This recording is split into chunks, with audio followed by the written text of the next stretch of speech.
వర్షాకాలంలో monsoon emergency teams కోసం GHMC ఇచ్చిన టెండర్ నోటిఫికేషన్ పై విమర్శలు చేస్తున్నారు బల్దియా కాంట్రాక్టర్స్. 150 వెహికల్స్ కోసం 11,25,00,000తో టెండర్ పిలిచారని ఆరోపిస్తున్నారు. కేవలం ఇసుజు వెహికల్ స్పెసిఫికేషన్స్ ఉన్నవారనే టెండర్లో అర్హతలుగా పెట్టారంటూ ఆగ్రహం వ్యక్తం చేశారు. గతంలో ట్రాక్టర్స్, టాటా ఏస్లతో పనిచేసే మాన్సూన్ ఎమర్జెన్సీ టీమ్స్ ఉండేదన్నారు. ఇసుజు కంపెనీకి లబ్ధి చేకూర్చేందుకే టెండర్లో అర్హతలను మార్చారంటున్నారు కాంట్రాక్టర్లు. రైటిక బల్దియా మాన్సూన్ ఎమర్జెన్సీ టీమ్స్ టెండర్ వివాదంపై మరిన్ని డీటెయిల్స్ సదా లైవ్ లో అందిస్తారు. సదా, టెండర్ పై కాంట్రాక్టర్ల అభ్యంతరం ఏంటి? ఆ డీటెయిల్స్ ఏంటి?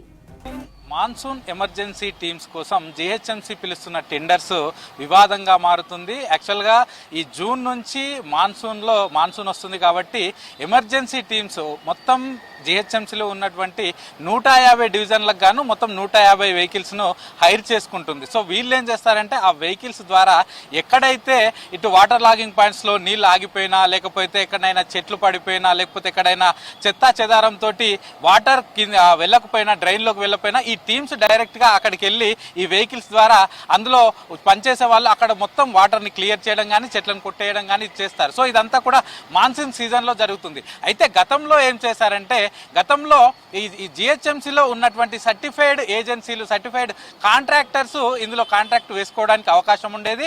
అందులో కూడా కేవలం ఒక్కొక్క వెహికల్కి 30,000 చొప్పున ఇటు ట్రాక్టర్స్ లేకపోతే టాటా ఏస్ వెహికల్స్ ద్వారా ఈ సిటీలో అంతా కూడా తిరుగుతూ వాళ్ళు ఈ మాన్సూన్ ఎమర్జెన్సీ టీమ్స్ పనిచేసేవి. కానీ ఈసారి మాత్రం టెండర్ యాక్చువల్గా 1 వీక్ బ్యాక్ వరకు అలాగే వేశారు. కానీ 1 వీక్ బ్యాక్ ఆ పాత టెండర్ను రద్దు చేసి మొత్తం కొత్త టెండర్ వేశారు. సో ఈ కొత్త టెండర్లో ఏం చేశారంటే ఒక్కొక్క వెహికల్కి 62,500 చొప్పున రేటు ఫిక్స్ చేసి, అంటే గతంలో ఉన్న 30,000ను 62,500కు పెంచేశారు. మళ్ళీ ఈసారి కేవలం ఇసుజు డిమాక్స్ వెహికల్కు ఉన్నటువంటి స్పెసిఫికేషన్, దానికి ఏవైతే అర్హతలు ఉన్నాయో అవన్నీ కూడా టెండర్లో నిబంధనలు పెట్టేసి కేవలం ఆ వెహికల్స్, ఇసుజు డిమాక్స్ ఉన్న వెహికల్స్ను మాత్రమే అలో చేస్తాము, అవి ఉన్నవారు మాత్రమే టెండర్లో పార్టిసిపేట్ చేయాలంటూ కూడా ఈసారి కొత్తగా నిబంధనలు పెట్టారు. సో అవి కూడా గతంలో జిహెచ్ఎంసీ వర్క్ చేసే కాంట్రాక్టర్లు కేవలం 3 ఏళ్లకు పైగా ఎక్స్పీరియన్స్ ఉన్న వాళ్ళు మాత్రమే కోట్ చేయాలని పెట్టారు. కానీ ఈసారి మాత్రం కొత్త వాళ్ళు ఎవరైనా చేయొచ్చు, అది కూడా కేవలం ఇసుజు డిమాక్స్ వెహికల్స్ ఉన్న వాళ్ళు మాత్రమే టెండర్లోకి రావాలి, పార్టిసిపేట్ చేయాలంటూ పెట్టారు. అయితే గతంలో 150 డివిజన్లకు కాను 150 వెహికల్స్, అవి ఒక 2 డివిజన్లకు ఒకటి కాను మొత్తం 75 ప్యాకేజీలుగా టెండర్లు పిలిచారు. కానీ ఈసారి మాత్రం కేవలం మొత్తం 9, అంటే 6 జోన్లకు కాను 9 ప్యాకేజీలుగానే పిలుస్తున్నారు. అంటే ఇది కేవలం ఎవరో ఒకరికి కట్టబెట్టడానికే ఇలా జిహెచ్ఎంసీ అధికారులు మొత్తం టెండర్ ప్రక్రియనంతా చేంజ్ చేశారు. ఇటు జిహెచ్ఎంసీ ఖర్చును కూడా పెంచుతున్నారు. గతంలో 30,000కు ఒక వెహికల్ ఉంటే ఈసారి ఇసుజు వాళ్ళకి అప్పచెప్పడానికి 62,500కు ఒక వెహికల్ చొప్పున తీసుకొస్తున్నారు. అలాగే ఈ ఇసుజు వెహికల్ ద్వారా కూడా అంతగా కంఫర్టబుల్ ఉండదు అని కూడా ఇటు కాంట్రాక్టర్లు చెప్తున్నారు. ఎందుకంటే గతంలో ఇప్పుడు ఒక దగ్గర చెట్లు పడిపోయింది అనుకో, అక్కడికి వెళ్ళి ట్రాక్టర్ ద్వారానైతే టకా వేసేసి, ట్రాక్టర్ బాడీ కూడా వెనకాల పెద్దగా ఉంటుంది, అందులో పడేసిన కొమ్మలు అవన్నీ కూడా వేసుకొని వెళ్ళి వేరే దగ్గర హైడ్రాలిక్ ఉంటుంది ట్రాక్టర్ కాబట్టి వాటిని అన్లోడ్ చేసే అవకాశం ఉంటుంది.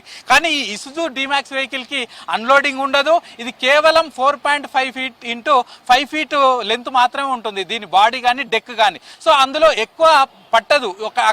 అక్కడ ఇటు వేస్టేజ్ మట్టి తీసినా కానీ, లేకపోతే అక్కడ ఒక ఇటు చెత్త చెదారం తీసినా కానీ కేవలం తక్కువ పడుతుంది. అదే ట్రాక్టర్ కానీ టాటా ఏస్ అయితే ఎక్కువ పడుతుంది. కానీ వీళ్ళు కావాల్సుకునే ఎవరికో సపోర్ట్ చేయడానికి, ఎవరికో లబ్ధి చేకూర్చడానికి మాత్రమే ఈ టెండర్లు పిలిచారు. సో దీనివల్ల డబ్బులు కూడా ఎక్కువవుతున్నాయని చెప్తున్నారు. ఇక మరోవైపు ఈ మాన్సూన్ టీమ్స్, ఈ మాన్సూన్ ఎమర్జెన్సీ టీమ్స్ అంటే గతంలో కేవలం జూన్ నుంచి అక్టోబర్ వరకు 5 నెలల పాటు మాత్రమే ఈ మాన్సూన్ ఉంటుంది కాబట్టి వాటికి మాత్రమే ఈ 5 నెలల వరకు మాత్రమే టెండర్లు పిలిచేది. కానీ ఈసారి రేటు పెంచడంతో పాటు ఇయర్ లాంగ్, అంటే 12 నెలలకు ఈ టెండర్ పిలుస్తున్నారు. ఇది కూడా ఈసారి సక్సెస్ అయితే ఇది మరో 2 సంవత్సరాలు వాళ్ళకే కంటిన్యూ చేస్తామని ఈ టెండర్లో పెట్టారు. యాక్చువల్గా మాన్సూన్ 5 మంత్స్ వరకు ఉంటుంది.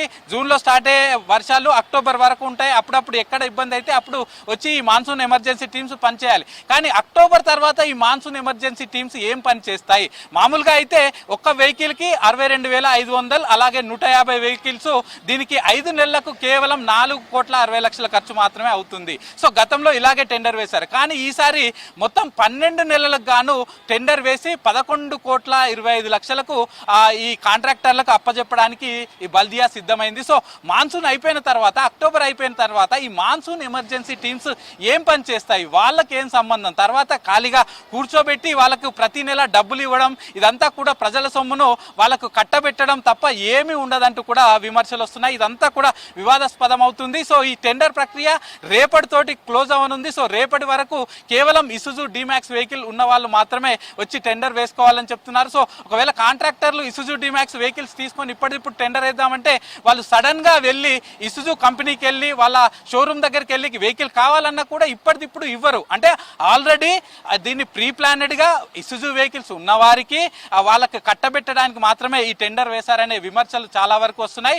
అలాగే కేవలం ఇసుజు డిమాక్స్ వెహికల్ కే ఎందుకు ఇవ్వాలి అంటూ మహీంద్రా కూడా ముందుకొచ్చింది. మహీంద్రా అండ్ మహీంద్రా కంపెనీ వాళ్ళు కేవలం ఇవే స్పెసిఫికేషన్స్ తో ఉన్న మా వెహికల్స్, మహీంద్రా పికప్ వెహికల్స్ కూడా కొన్ని ఉన్నాయి, వాళ్ళని కూడా హైర్ చేసుకోవడానికి అవకాశం ఉంది కదా. అంటే ఇప్పుడు దీని ద్వారా 2300 cc వెహికల్స్ మాత్రమే హైర్ చేసుకోవాలని దీనిలో పెట్టారు. అదే మహీంద్రా పికప్ వెహికల్స్ అయితే 2200 cc ఉంది, గ్రౌండ్ క్లియరెన్స్ 210 mm పెట్టారు. అదే మహీంద్రాలో 180 mm ఉంది. సో కొంచెం చేంజ్ చేస్తే మా మహీంద్రా వెహికల్స్ కూడా ఈ టెండర్ లో పాల్గొనడానికి ఛాన్స్ ఉంటుంది, మేము తక్కువ కోట్ వేసే అవకాశం ఉంటుంది, దాని ద్వారా ఈ టెండర్ లో డబ్బులు కూడా మిగిలే అవకాశం ఉంటుంది ఈ పనుల్లో అంటూ కూడా మహీంద్రా అండ్ మహీంద్రా ఇటు జిహెచ్ఎంసీకి లెటర్ కూడా రాసింది. సో మొత్తానికి ఈ వివాదం అయితే లాస్ట్ 4-5 days గా కొనసాగుతుంది. సో ప్రస్తుతానికి జిహెచ్ఎంసీలో పనిచేస్తున్న కాంట్రాక్టర్లకు, గతంలో వేసిన కాంట్రాక్టర్లకు ఈ పనులు ఇవ్వకుండా కేవలం ఒక వ్యక్తికి కానీ లేకపోతే ఒక్కరికి లబ్ధి చేకూర్చడానికే ఈ టెండర్లను వేశారు. సో దీనిలో గతంలో 5 నెలలకే ఉండే వర్క్ ఇప్పుడు 12 నెలల పాటు వేశారు. ఇదంతా కూడా